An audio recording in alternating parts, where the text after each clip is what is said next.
Want to know what the movers and shakers of New Hampshire's performing arts are thinking? Welcome to New Hampshire Unscripted with your host, Ray Dudley. There we go. Hey, Heather. Hi. Excellent. Nice to meet you both.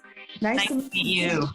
Let me start by saying thank you for doing this. You know, it's not exactly Joe Rogan, but it at least gives us a snapshot of what's happening in New Hampshire right now.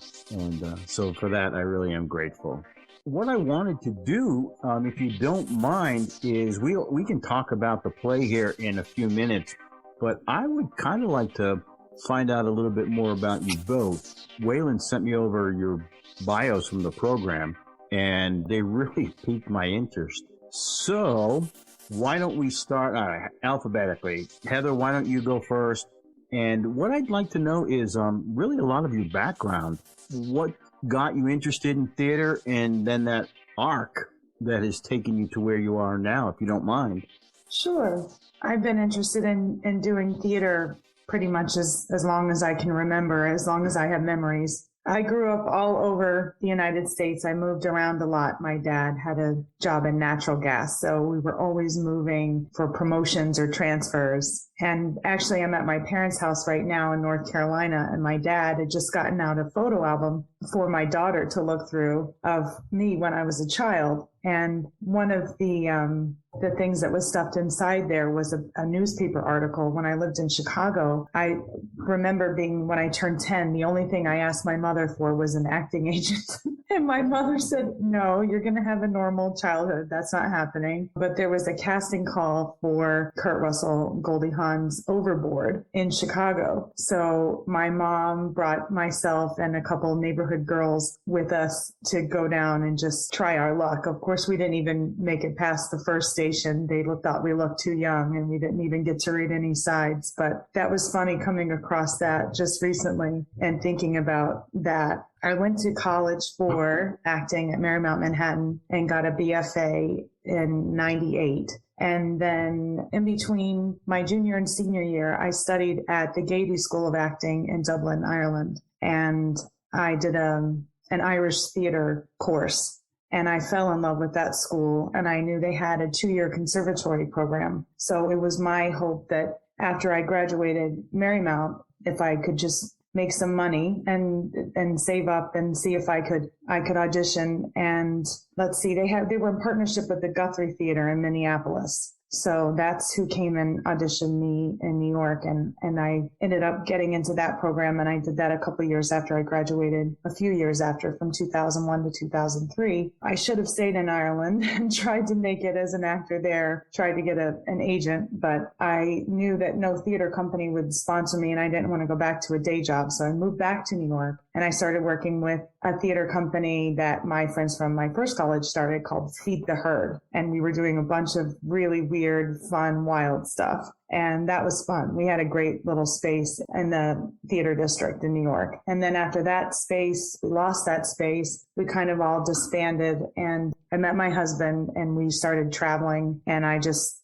kind of left acting on the wayside. I was auditioning for things, and nothing that I was coming across was of any good. The writing was just poor. A lot of it was student films, and I did a few of those that were okay. So I just started working on the Friday, Saturday nights so that I could make more money to go traveling with my husband and exploring and adventuring all over the world. And then we got married, and then I had kids. And my husband's job being what it was, I had to be the primary caregiver because he was always working overtime or 24-hour shifts all over the place. So it was my hope that when we moved to New Hampshire last summer, that I would try to refocus myself now in my mid-40s and try to figure out where the heck I'm at. And I went to see Community Theater's production of Barefoot in the Park with a friend. And I said, hey, you know what? That's pretty good. And I liked, what they stood for and all of the updates I was getting and newsletters. I said, let's see if they have any auditions. And then lo and behold, they had 2 roles for women in their 40s. And I was like, well, when do you ever see that? It's only like 20s and 60s. And I said, you know what, just go for it. You haven't done any theater in 14, 15 years. What's the worst that can happen? Just get yourself out there and just leap and the net will appear. And I went in and met Wayland, and he was so lovely. And here I am, and with Suzanne. And it's so great because Suzanne and I have similar backgrounds. And so we had a lot in common. So we had a lot to talk about on our trip to Maine, which I'm sure you'll get into. But yeah, so very happy to be back. Nerve-wracked, but happy. Suzanne, let's talk about you for a second. Yeah, so my spiel starts a little different than Heather's does. I did not grow up wanting to be an actor. That was not in my plan. It was not something I was aware of. I grew up here in New Hampshire. I went to Bishop Brady High School in Concord, and my freshman year French teacher also ran the drama program. And he kept saying to me, "Oh, Suzanne, you've got to do it. You'd love it. You should do it. Come try out for me. It'll be amazing. You'll love it." And I was kind of like, "What? No, are you kidding? I don't do that. No." He actually got into a bind with his spring show my freshman year, where unfortunately the props person had a death in the family right before show weekend. And so he said to me, "Could you please do me a favor? Come in, run props during the show. All you stand behind this table offset. You know, I'll tell you exactly what to do. Make sure the props come on and off, and it'd be really just helping me out." And I said, okay, I'll do that for you. And they were doing a production of The Mouse That Roared. And I stood off in the wings and watched this show and just thought, that's what I want to do. I want to do that. Oh my gosh. And I was still very terrified of the idea of, memorizing lines and being on stage and being looked at. And I said to him, okay, I will audition for your fall production if you promise that I will only be considered for whatever the smallest female role is. And he was doing the Crucible. And so I auditioned and I was cast as the smallest female role, which is Susanna Walcott. And I had 4 lines right at the beginning. And then I was, part of all the large group scenes. And the next show he did, I got cast as the lead, and it was all kind of downhill from there. And it just became my focus and my love. And it was just a whole new world opened up. I ended up going to a liberal arts school in Northern Jersey, Drew University, and got a bachelor's in theater arts. And I came home for a year after college back to New Hampshire to, wait tables and save some money. The idea was to move to New York, which is where a lot of my friends from school were, but I didn't have the funds to do that yet. While I was up here during that year, I went to, and I'm not going to remember the name, but I went to one of those kind of, giant cattle call for the season. I think it was down in Boston. And one of the things that I got called back for was a master's program at the Drama Centre, London. They were doing, and they at the time were very known for their undergrad program. It's where Pierce Brosnan went and Colin Firth went and Paul Bettany went. And nowadays, Amelia Clark is kind of one of their, famous people. But I hadn't even considered grad school, but it was in London, and it wasn't a bid I didn't get in. It was come audition for us. And I thought, okay, I've been saving up some money to go to New York. Maybe I'll use this money and go over to London. And it was a new master's program they were doing. It was the first year of it, and it was a 1-year intensive 13-month master's in European classical acting. And there were 3 segments to it, and one was at the Drama Center, kind of doing what they did, their specific brand of acting. And the second term was studying at the Globe with their Master of Text and Master of Dance. And the third term was going to Moscow and studying at the Boris Shukin Theater Institute at the Vakhtangov Theater. And I flew over and I auditioned and I got in. I was kind of shocked all along the way, and I kind of kept thinking to myself, like, did they me? Like, are you sure? I was, it was a small group of 14 of us. And so I took myself to London for the year and got to perform on the Globe stage and got to go to Russia. And, it was wonderful and overwhelming. Looking back, we were learning we kind of picked up and started over every term. There's 3 very different approaches to text and to acting and to movement. So it was a lot to take in, but it was really wonderful. So I came back, I moved to Jersey City, and I was doing the bartending and acting thing in New York. And as it does, the the amount of time I got to spend on my acting and the amount of time that I was spending bartending, trying to pay for my life, started to really not uneven out. So I ended up, for family reasons, moving down to DC, which is where my sister was at the time, and she was having children, and I wanted to be an aunt. And I said, I can bartend and kind of act in any city, so I'll just go down to DC. And I actually was in a few things in DC, enjoyed my time in DC. And one of the temp jobs that I got to support my acting while I was in DC ended up turning into a career kind of without me realizing it. And I had gotten very tired of living paycheck to paycheck and not having a 401k and having no idea how I would support myself next year or the following year. And I said, the joy that acting was bringing me was not standing up against the anxiety the lifestyle was bringing me, because I loved acting, but I wasn't in love with being an actor. And it's a certain kind of person that can persevere through that kind of uncertainty. And I don't know that was for me in reality. So I actually kind of just as things were starting to go really well for me in DC acting wise, I'd done a fringe show where I was reviewed really well. I was invited to be a part of this all female company, but I ended up taking this job, and kind of the job just kind of took over my life for about a decade. And so when that same job finally allowed me to move remote, I had followed that job from DC to Boston to New York, actually. I moved from New York in 2020 to where I am now in Pennacook, New Hampshire. And I said, okay, I gave up a lot of my life for this career, and I'm going to get back to some things that I love and that I want.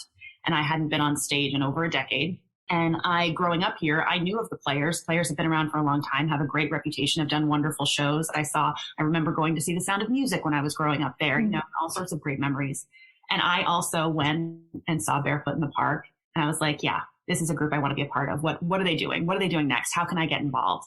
And again, I was like, what do you mean you're doing a show with two women in their 40s? Because again, that never happens. And, I showed up and I read for Wayland and in the group, and I was cast, and I kind of am in awe of being able to be in a show that is so beautiful and so well written, directed by someone who is so talented and kind, with the support of such a wonderful group of people who really care about the arts in this community, with a cast of people who are fantastic, fun to be around, and good. Everyone's good. Like, I just kind of feel like that doesn't happen. You never get all of those things. You never get good people and a good script and a good part. Like, that's not a thing. So that's kind of where I am now. This is my first, toe dip back in after a decade away. And it's been a lot of finding out what I remember and what I need to relearn and what's different now and how I'm different now. And it's been amazing. Mama, there's so much here. Okay. I'm trying not to be intimidated by two people with your pedigrees. No, it was so long ago. It was so long ago. It may as well be first grade. True. Got ya. Sure. It's just between us. But that's impressive. It's very impressive to hear you both with your backgrounds. Heather, I wanted to touch on something you had said. You talked about early on when you were a child about the Overboard film. But film and theater are two different venues, two different ways to go. How did the trip to the stage happen? Why did you choose that rather than just stay in TV, film, or whatever? How did that happen? I think I just wanted an agent. It didn't matter what I was doing, but I was always more attracted to stage work. I had a very influential high school theater teacher. We did the effect of gamma rays on Man in the Moon Marigolds. Does that ring a bell? It's a very long title. And that was my first straight drama that I got to play a lead role, and it was really meaty, and it was just really dark and full. And he was such a light in my life and such an inspiration, and he really believed in me. And so it was really always stage for me. I mean, the first thing that I saw, that my mother tells me that I saw when I was very young, was a production of Peter Pan, which happens to be my favorite book ever. And I was captivated. I think I was 5 or 6. And my mom said I would just talk about it all the time. I want to do this. I want to do that. So of course I immersed my children in Peter Pan stuff, and I have Peter Pan hats all over my house and swords. And I don't know how many times I made them dress up like that, but. Oh, they're scarred for life now. No, not at all. No. My son can wear tights. He's no problem with that. But stage was always really what I wanted to do. I did do a couple student films that were pretty good, but I don't really have much experience doing anything really. And, like I said, but stage would be where I would have most of my experience from many years ago. Suzanne, what a great comment about I love acting, but not being an actor. That's a very interesting perspective. What would either of you say to somebody who is thinking about getting into acting?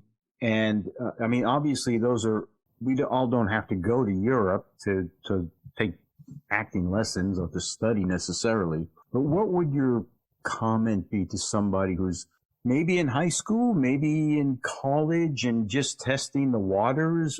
Acting, stage performing is pretty darn intensive. Everything from, just memorizing lines. If you've got a major role, that can be quite an undertaking. So what would either of you say to someone who's wants to enter into that venue? I'm sure they all want to go to Broadway. I'm sure they do. I'm sure they do. But what would you say to somebody? I guess I would say to remember that you will always be interviewing for a new job, and you need to be ready and be okay with that. That's the life. There needs to be a certain amount of confidence that comes from within, that doesn't come from accolades, that doesn't come from people telling you did a great job. You have to believe you're good, and that has to be real, because it's hard to stand up in front of people in audition after audition and be told you're wrong. You're wrong for this. We don't want you, not you. And you have to be able to take that and say, okay, no problem, next, and let it go and go to the next. And it's a certain personality that can do that. And if you're too concerned with being perfect for the panel and not thinking, well, is this role perfect for me? Then you'll get lost in this kind of, why am I not good enough? Why am I wrong? Because you're not wrong. You just haven't found the part that's for you yet. And that's hard, and especially hard when you're young and you're still growing your own confidence and you're still learning. When you're in your 60s. Well, sure. But, and you're still learning. And I would also say there's a lot of different approaches to acting. Some people are all about credentials and education. Some people are totally self-taught. But I would say try a bunch of different things out. Is it Uta Hagen? Is it Meisner? Is it, whoever? There's a lot of different approaches. Take a bunch of different classes from a bunch of different areas. Read a bunch of different books. Read some Stanislavski. See what you think, because you might be surprised what works for you or doesn't work for you. And I would say revisit that every 5 years, because you change and you grow, and things that affected you one way affect you differently, or, so I would just. Lessons learned in life. Absolutely. Absolutely. I did an apprenticeship at the Shakespeare Theater of New Jersey when I was in college. My university, the Shakespeare Theater of New Jersey, was on our campus, even though they weren't officially affiliated. But I did an acting apprenticeship there with them. And their artistic director said, which just infuriated me at the time, she said to all of us, she said, if there's anything you love as much as acting, please go do that. And whatever I was, 19, 20, I was like, oh, you don't know me. How could you say something like that? And I would say there's definitely some truth to that. Just because you love it doesn't mean it has to be your whole life. And there's an element of, when you make something your job, does it take the joy out of it for you? So I would say, if you can pursue a career in acting and have that be your career, and it still brings you joy, fantastic. But if it takes the joy out of it, which I think it did for me when I was young, find another way. There are always ways, like amazing, beautiful community theaters all over, that will allow you to have that be a part of your life. It doesn't have to be how you pay the bills. Yeah, I have a friend who has a friend who does some Broadway shows, and it has just become a job. I mean, the glamour is just gone. Yes. He shows up 20 minutes before they're ready to go on. He gets ready, and then they just do it, and he goes home. It's just a job. There's no glamour left in it. I would say never lose your sense of wonder and play. For me, it's all just like, I'm just a big kid, and I'm just here throwing it out into the universe. And I mean, that doesn't make sense insofar as making a living at it, but and insofar as, trying out for things and taking risks and seeing if you're in the right place at the right time. And exactly what I did to audition for this show, and found myself exactly where Suzanne explained it perfectly, with this amazing cast. And here we are. We're storytellers. We're telling a story, and how lucky we are to have such good writing supporting us. Every time I get nervous or start thinking, second guessing myself, I just say, just be present and listen and trust yourself and trust your work and trust the words that are written, because this is a beautiful story and you're just part of it. So I just, take it back a notch and just play, really just play. Yeah, I want to come back to that in a second. You both are kicking off the dust or the rust, depending on how you want to look at it here, to get back in. Have you found, either of you found any difficulties? Have you found any hesitations, anything that you weren't maybe expecting? You thought, it's like riding a bike. I'm just going to go out there and do my thing. And all of a sudden you're like, that's not so much what I thought it was. Right. Line learning. My memory isn't the same as it used to be in my 20s. So that was something.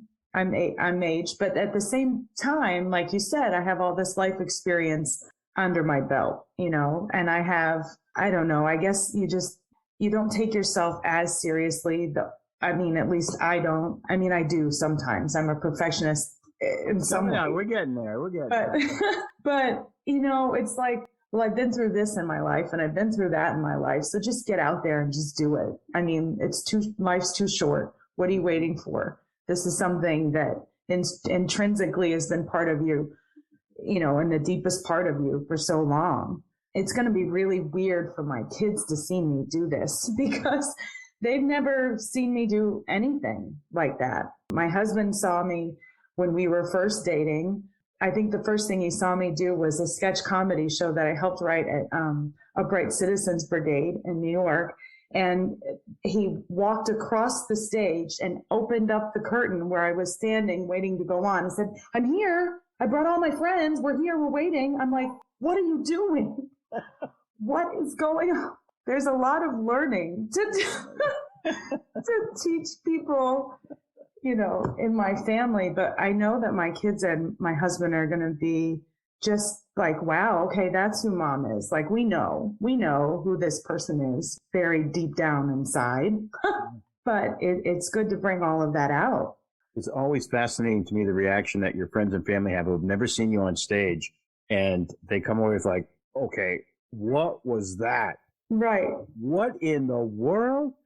They also all of a sudden have this reverence for you that they did not, it's like they've seen this personality that they never knew existed. Right. Or then they'll be like, "Oh, you pretend to like us because you're the actor," right? You get some of that sometimes. Suzanne, how about you?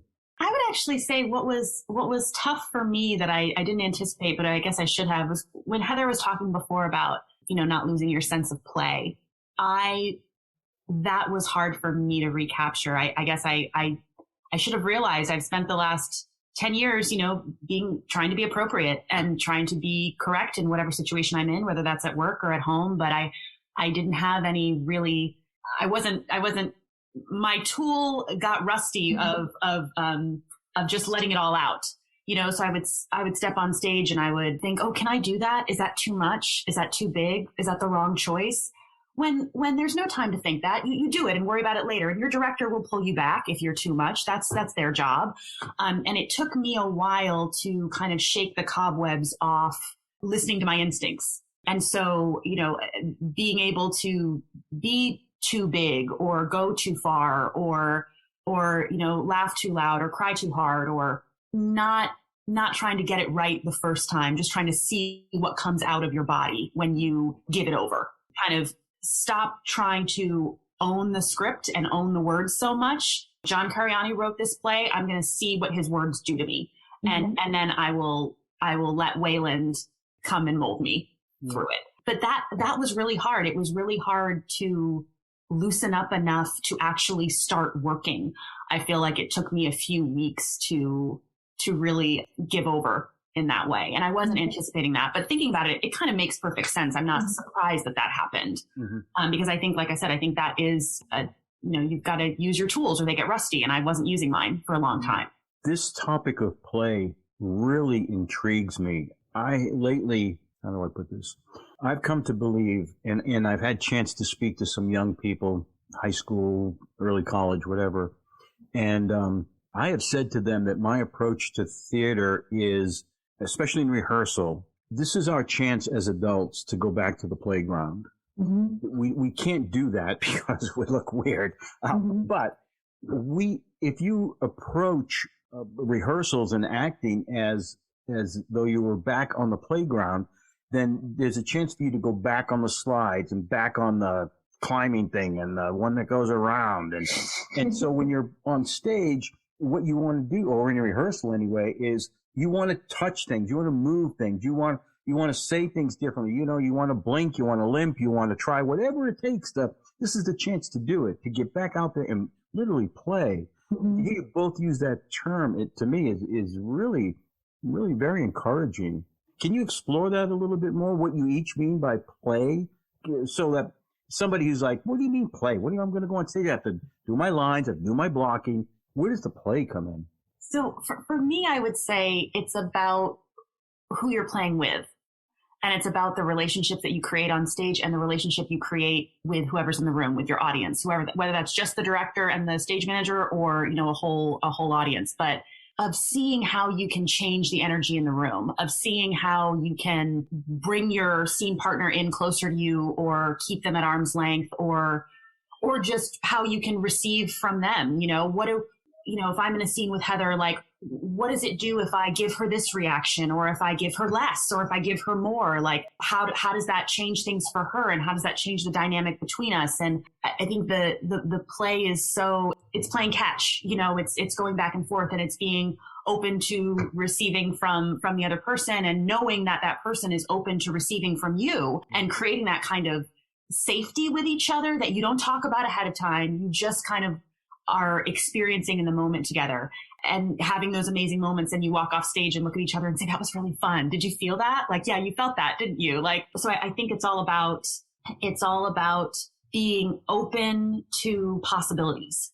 Yeah. And trusting, like you said, and listening well. And just saying, you know what, I'm going to be present. I'm not going to worry about this or that. Yes, I had this note. I have that in my head. I'm going to get that note, hopefully, but I'm going to be present and I'm going to give an energy. It's just like you said, giving over. You just give over and you just let go. Are you having a lot of moments in the production where you're allowed to do that, where you can feel free to do that, to produce those emotions and feelings? I think, yes. I think with any good writing, you do have that, and actors that you trust and a director that you trust and trusts you lets you do that. I find sometimes when I do that and I go, oh, wow, that was interesting, then I'll kind of flake out on the next part. Oh, wait, don't go there. Oh, that was really great. Oh, what's your next line? Better make sure you're still there. So, there's a lot of, I guess, mastery. I wouldn't call it mastery because it's not really mastery on my part, but there's a lot of experimenting that goes on that you still have to, I don't want to say be in your head because you shouldn't really be in your head, but I don't know. Do you know what I'm getting at, Suzanne? I'm not sure, but I trust you. I trust it was going to be great wherever you were going. But I think that, it is a lot about who you're playing with. And even if you are doing a monologue or on stage by yourself, you're not alone. It's you and the audience and it's you and the words, and it's always going to be about give and take. and I think that when you come at something, I think our job as the actor is to show up aware enough, ready enough, knowing your lines enough that I can give you, whether that's my scene partner or my audience, what they need from me. So that, if something happens to Heather on stage and she kind of takes things in a different direction because that's what she's feeling at the moment, I am ready to go with her. She's not going to throw me off. I am with her because I did my work. I know my lines well enough. I know where I'm supposed to step and on what line and when I'm supposed to turn the music and when I'm supposed to take my jacket off. That I can go on the journey with her if she's going on a journey. And knowing that I am free to play and do that as well because she will also come with me. This is refreshing. And maybe it's because of your backgrounds. So much of community theater can be filled with false egos that really damage a production because they don't understand the give and take and the need that I may need to let you shine. I may have to let you shine. It can't always be me. And I think that gets buried or lost or maybe not even known in community theater a lot of times. And to hear you both so willing to make sure that the other one is getting their needs met on stage is really, really refreshing. It should be supportive if it has the word community in it. I remember being told point blank in acting classes that my job was to make my scene partner look good. Say yes and to your partner. Say yes and. That is my job. And if we're both doing our jobs, then it's all working. Right. Because they're taking care of me and I'm taking care of them. Because that works better. Because you can feel it on stage when each actor is taking care of themselves. The energy isn't there, and the relationship isn't there, and it feels awkward and strange. And awkward is a great word for it. Yeah, you can tell. Yeah, it's painful actually to watch. Do you both have different or similar approaches to how you build your character, or do you just sort of think it morphs over time and it's a natural progression? When I first read a script, I'm very, I guess, auditory driven. When I read a script, I can hear it. I can hear all the voices. I can hear intentions. I can hear rhythms. I'm very language based myself. It was very good for me to move to Ireland and work over there because I don't know if Suzanne had the same experience. In New York, it was all, in your head, like, remember that time when your gerbil died? And in Ireland, it was very physical based. We did shiatsu, we did yoga, we did a lot of things to be in our body, which was very freeing. And that was a different approach. And that was a welcome approach for me to get out of my head so much. I feel like I should be moving more, which I'm not. I always see Suzanne. I'm like, man, I should have stretched before I came here tonight because I feel that loosens everything up, all the juju, all the chakras, whatever. I believe in that. I think that come show week, I'm going to make sure that I have some time to take long walks and do some breathing and just make sure that my body as a whole, as an instrument, is open. Waylon has us doing these exercises with diction, holding a pencil in our mouth. So we have first position, which is right behind our teeth, and second position is like back where the molars are. And I had this trip planned since September. So when our show got moved, I felt really nervous about being away from our cast a week before we went up. And Waylon's like, use the pencil when you're away. Just make sure you're. So even before this, I said, I better at least get one scene done with the pencil. And I'm down there. My brother walks by like, what are you? Does your character talk like that? Is that the reason why you're like, I said, no, it's for diction. Can you hear me? Waylon has us doing that, which I think is actually pretty helpful. I know Suzanne did her due diligence and said that she went through the whole script doing that. But yeah, it's experimenting and playing with one another and just being open to what Waylon wants and what Waylon sees. And we all have such care for that man, especially because he's from a place that is so akin to this place in Maine where we are. I saw the interview that John Cariani did about almost Maine, but they brought up Last Gas, and he was just talking about writing about rural people in general. He said that's not trending now. It's race, it's sexual orientation, it's urban stories. The rural people have been, they're quirky people and they're hicks and they're this and that. No one really sees them as real people. And I want to write them as real people because they're a huge part of this population of America. So this is kind of Waylon's baby because these people are the people he grew up with. So we have so much ownness and so much at stake. I mean, we're not all, let's make Waylon happy, but it really, he's so caring about us. And so this is so precious.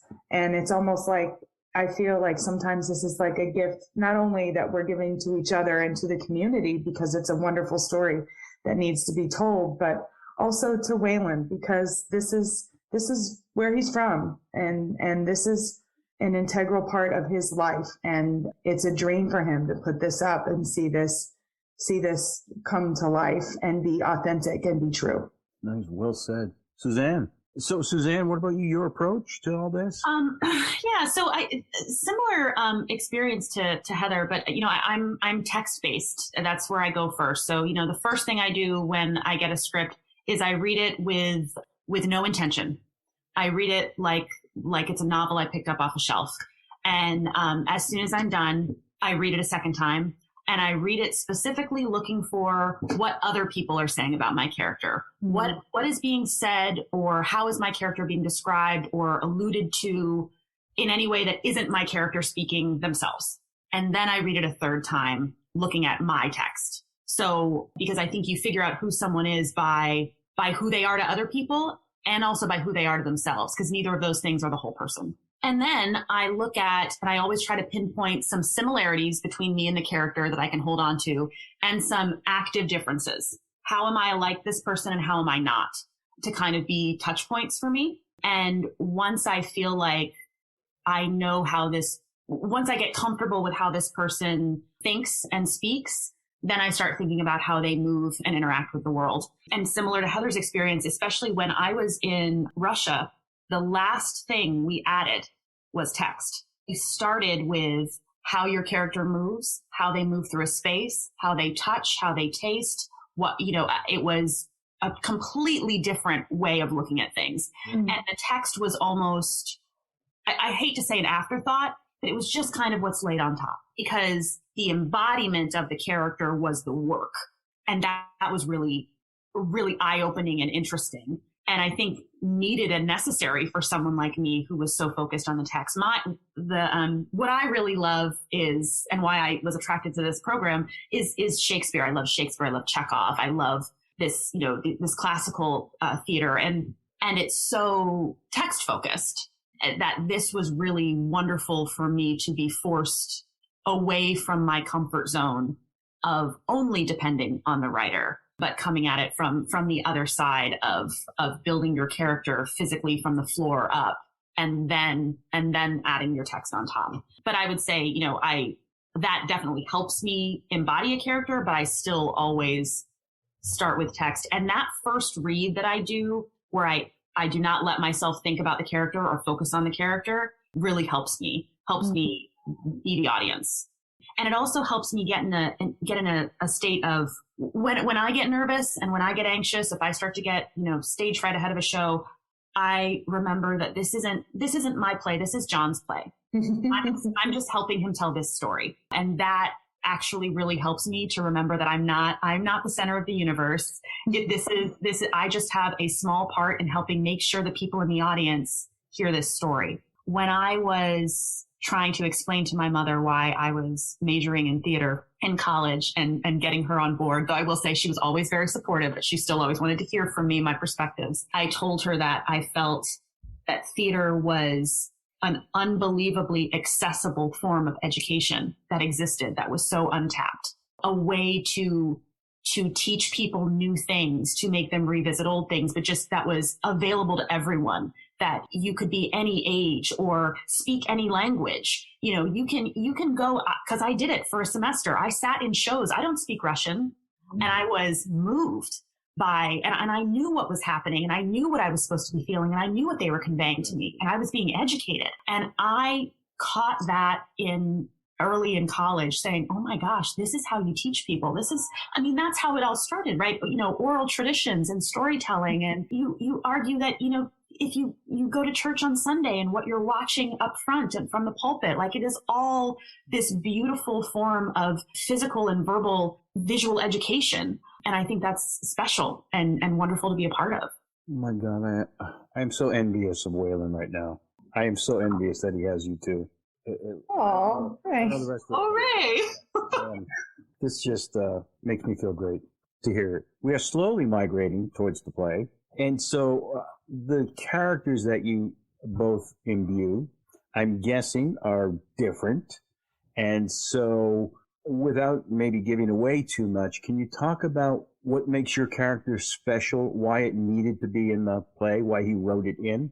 So I didn't mean to catch you off guard there, but no, I can start. I think our characters, and I think it's special. So our characters are as different as two people can be who also grew up in the same town and have the same experiences and have whether they are interested in admitting it or not, have a common ground and a common background. Are they aware of it? Do they understand? I think so. I think there's no way you can be. I think part of the differences in our characters, and I know Heather will touch on this too, is the pride and acknowledgement of where we come from and how we deal with that or don't deal with that.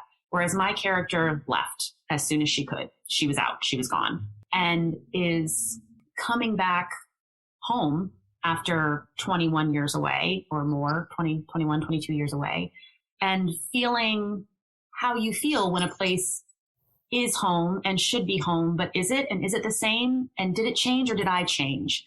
My character, I think, shows up in town feeling like this isn't me anymore. Ugh, this is light years away from who I am and what I am. And it doesn't take long before it's like, you know what? This really is who I am, whether I'm excited about that or not. A leopard can't shake their spots, we are where we come from, and we can do with that what we choose. We have a lot of agency about how we form ourselves into people, I feel, but I think that Lorene wants to not fit in and wants to not want to be there. And a little bit of beautiful sadness is that she finds out she really does want to be there, but maybe doesn't really fit in anymore. Heather? A hard part for me doing this is that Cherry Tracy doesn't really listen to, she's so driven and so forceful and just keeps talking. When she's talking, she's just going to keep talking and talking and talking.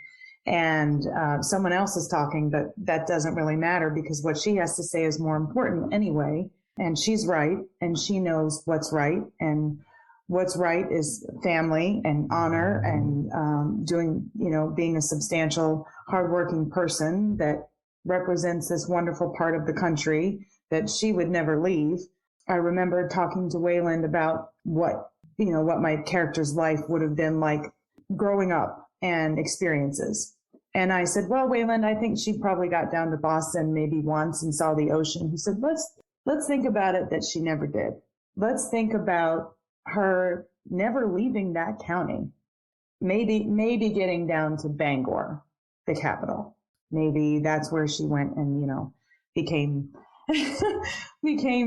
got her Forest Ranger patch and, her badge, and she got ready to roll. And, and I hope we get a chance to tell you about when we went up there. Whereabouts? But to me, I lived in 6-7 states. I lived in 2 countries. I traveled, I don't know how many countries, how many islands in Greece. I don't know.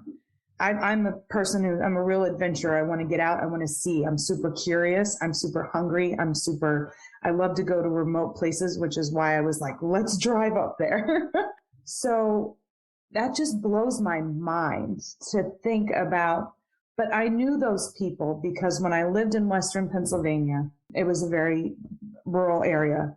And I remember my mother was a school teacher in 5th grade. And she asked the class at one point, how many of you have ever ridden an escalator? And maybe 3 kids raised their hands, which means 3 kids out of 20 had been to Pittsburgh and went to the mall in Pittsburgh, which was an hour and a half away. And I'm just like, my mom's like, can you believe that? And can you believe that? So Cherry Tracy is that person, but she's not stupid. And she's not to be trifled with either. She's so proud. She's so proud of the work that she's done to do a job that she thinks is super important. And it's very interesting. And we can talk about the ranger that we met and all of the stuff he told us he was responsible for. And she's a single mom, and she raised a kid by herself, but she's generous. She's generous enough to let him go to his dad's on the weekends, and she wants a family unit. She likes traditional. She's forgiving, and she's generous, and she's got a big heart, but she's tough. She's tough, and she reflects the wild area where she comes from, and she's so proud of. And she could do a commercial for it, and she'd be the first person to write the commercial. And I think that's one of the real differences, between our characters is this beautiful pride that Cherry Tracy has and where she came from, and that Lorene doesn't have that or didn't have that. Mm-hmm. And I don't think Lorene is telling anyone in New York where she lives about the town she grew up in. She was like, I'm gonna quit this popsicle stand. I'm gonna go out and watch me go as far as I can, as fast as I can. And I think that's a really, it's a very interesting two different perspectives for the audience to see, which I think are all people we know. Anyone who grew up in a small town, anyone who knows people who grew up in a small town, those are the two directions you take. It's either you are so diehard, there has never been a town as fantastic as my town, or, oh God, I couldn't wait to get out of there. What there is no in between. And as a mom too, though, I think that Cherry Tracy knows that her son is different, and her son has that special quality of more. There's nothing there in that town for him. So she's not going to hold him back. She's going to say, go live to your full potential, and I'm behind you all the way. And I'm sure she'd go visit him anywhere. That might be the first time she ever travels, more than a couple 100 miles from her town. So she's not that backward in that she's like, you better stay here and be part of this community, because I think that she's a realist, that Cherry Tracy just sees people in situations for what they are. She's a bit blinded by what she wants a lot, but deep down, I think that she's forgiving. So let's talk about the trip. Whose idea was it? What did you get out of it? Was it profitable? I mean, could you have just done the show without? Is the show richer for it? Let's touch on all those. Whose idea was it? It was Heather's idea, 100%. And she said, you know what I want to do, and will you come with me? And I was like, what? Go where? All right, I guess. Yeah, let's go. She definitely drove the bus on that one. And I will say... she drove the Subaru. But I actually drove... Through all the weather they had. I did do some rough weather driving. I was very proud of them there. I think it for me absolutely made it richer. I will say one very specific thing that it affected for me is there is a time in the play where Lorene references showing up somewhere and the person she was supposed to meet was not there, which is annoying, right? Going up there and seeing where those two places were, we were talking about like almost an hour drive. In the play, it makes it seem like, it's where people live, but where people live is really far apart. Mm-hmm. So this was way more annoying and way more maddening. How dare you say you're going to be there and then not be there? This is 2 hours of my life right now. And I had forgotten about that aspect of rural life of you don't just pop over anywhere. Everywhere is a trek. Everywhere is commitment. And chances are your phone doesn't work. This is not an easy thing. And I was like, oh, and that made that different for me. And that made the choices I made different. Yeah. Me, I'm just such a huge nerd. I love maps. I love exploring places that are in the middle of nowhere. And here we are. And we keep referencing Route 11. This happens on Route 11. That happens on Route 11. Watch out for moose. So here we are on Route 11. We're like, we're on Route 11. And I'm totally nerding out. I just can't get enough of things like that. I mean, and we're north of Benedicta, and something's always happening north of Benedicta. And here we are. We're like, are we technically north of Benedicta? We are technically north of Benedicta. And we're like, yay.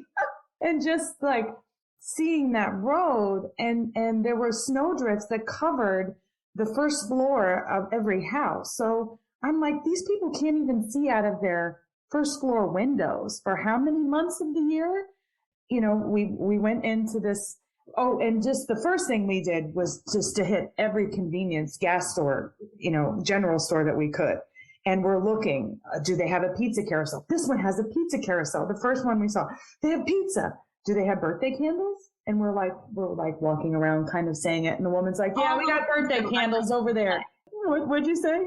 All little things that are referenced in the play we were looking for. And they did. They had it. And we're like, oh my God, we think he wrote it about this place. And then we would go to another place where they were selling individually wrapped items from like a big pack. And I'm like, no. Maybe they wrote it about this place. And so it was just, and then there was a name of a shop and save or like a supermarket up there that was called Parody, like our convenience store. And we're there taking selfies in front of the Parody. We're laughing because there's snowdrifts everywhere. And Lorene has this line about, you know, spring here and doesn't feel like it. Spring here too, doesn't feel like it. And I'm standing next to a snowdrift and we're sending all this stuff back to the cast. It was so funny. Just this little restaurant that we went to, and the guy, you know, what was for dinner was what was drawn up on the board, and half of it was spelled wrong because his wife's the cook, but she wasn't feeling well. So you don't want me cooking anything more than that. And just Suzanne went to pay with a credit card, and he's like, wow, it worked. That's the second time I've ever used a credit card machine. And we're like, what? Sign my guest book. We had fried pickles and chicken tenders, and we're signing someone's guest book. Suzanne was very good because I'm just like a blabbermouth. I can't hold anything. And I just want to talk to everybody. And Suzanne's like, don't tell them what we're doing here. We want to really know what they're like. So don't tell them, or they're going to put on an act or think we're weird or think we're making fun of them. So a lot of people we didn't tell. But at one brewery, finally, I was like, okay, listen, guys, this is what we're up here for. Because, you know, we don't have a snowmobile, which they call a sled. And so we look ridiculous because the only thing to do up there is the snowmobile or hunt coyote and hunt fish, whatever. But these guys were just like telling us what it was like growing up there. And it was just, you know, they started school in August, and then in September they had 3 weeks off to go pick potatoes. It didn't matter who you were. Whether or not your family had a farm, you had to go out and pick potatoes. And you should see Route 11 in the heart of winter because it's like a tunnel because, you know, the snow is up so high. It's like you're just literally driving through a tunnel of white. And I'm just like, whoa. And there's one road. And then we wanted to go to the unorganized territory where we're supposed to be from in the play. But those roads weren't plowed because they're not plowed, you know, April through November. But they abbreviated April like ARP or something. And we're like, oh, okay, that's how that goes. And then meeting the ranger was just, I mean, come on. That was just like so awesome. A friend of mine in Hopkinton, where I live, she went to college in Vermont, and one of the guys that she went to college with became a Maine forest ranger. So when I was telling her about the play, oh, I know a Maine forest. I'm like, no way. So I made sure that she got in touch with him, and then I got in touch with him, and he was on vacation for those days, so he couldn't meet us up there.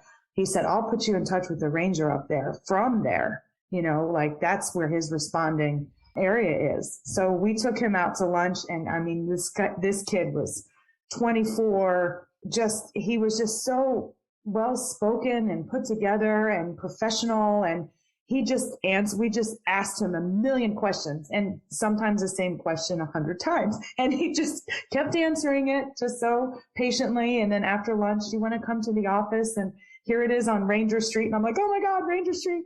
And it's snowing like crazy. And he's the only one there. And he's showing us the map. And, oh, I'm responsible for this many 100,000 miles. You know, if I were to get a call now, I just have to get in my truck and get there. And we're like, how the hell, how are you going to get there? Like the road right over there is not even plowed. Everything that he showed us, all their responsibilities, and how Maine is so forested and so wild. It's so wild up there. I mean, there's nothing. They have that one Route 11 where they have a few towns on, but if you go west, forget it. It's all Allagash. It's all wildlife. their level of responsibility was really impressive. For the unincorporated territories, which is the majority of Aroostook County, he is the fire department and the first responder and the police and everything. They, at the time of the play, they weren't armed, but they are now an armed force. It was just impressive. And also the fact that they wear so many hats means the amount of, what's the word I'm looking for? The amount of items they need to be trained on and in is just extensive. So they are constantly training, because you might have to put out a forest fighter at some point, or you might have to use your defibrillator at some point, or, all these different, the breadth was so wide. Mechanics, you have to fix your truck because no one's going to come get you when you're out in the middle of nowhere. You have to fix your truck. If your truck breaks, you got to be able to be fixing it. Well, and it informed, me not playing Cherry Tracy, but it informed me about who Cherry Tracy is. And so that, as Lorene, that changed what I thought I knew about her. Because if she's a person who was able to do this, that's different than maybe what I had thought prior. There's only a certain kind of person who is dogged enough, smart enough, focused enough, driven enough. And it's self-motivated too. I mean, he was a team of one that day. Right. And not many women on the job. How many did he say were in the state? So like 4, I think. Out of like 50 or something. And so also to be a woman at the time, like it definitely informed Cherry Tracy's character for me. So that gets into my next question, which was going to be, why was the trip important then? What did it? Also bonding, Ray. Lots of bonding. Yeah. I mean, listen. Okay, I get it. I like new friends. I just moved here in July, and Suzanne and I we get on so well, and it was just, I don't know. Get new friends in your 40s. True. Very true. And to take time away from your life and say, I'm going to go dropping off at my age, so. You what? My friends are dropping off at my age. Oh, no. I only have about 4 minutes left. I actually have another appointment at 6:40. Okay. So just to. Thank you. Heads up. Yeah. So, what the audience does not understand, but it's felt, is how that trip impacts your character. It adds this other layer, this other level, which, had you not done it, you probably would have pulled off the characters very well. But it's funny how it adds a richness to the character that now really enhances the believability that the audience gets, but they didn't know why they got it. Yeah, and I think Suzanne and I also noticed as well the difference between the men that we observed and the women. The men were, we did see some women up there vacationing all on snowmobile clothes and, out there. But the women that were working at all of those gas stations and general stores were pretty hard. That's a long winter. It's long enough in New Hampshire. I can't imagine, another 7 hours north. So, they're the ones working behind the counters. There weren't any men working behind the counters in any of these places. We saw the men in the bars and we saw the men in the bars. So and the men were laughing and joking and jovial, and the women were living and they were at work. Mm-hmm. And it was interesting. Okay, I know you have to leave. Why don't I let you both go and thank you once again. This has been a privilege. I have so enjoyed it. I hope people will listen to it, enjoy it. I can't wait to see it. Yes, we can't wait for you to see it. And this is such a pleasure. Thank you so much for being interested. This is so wonderful. Oh, you're welcome. You're welcome. I appreciate you taking the time. And there you go. Another great one in the tank. That one's going off to the memorial. Have a great day.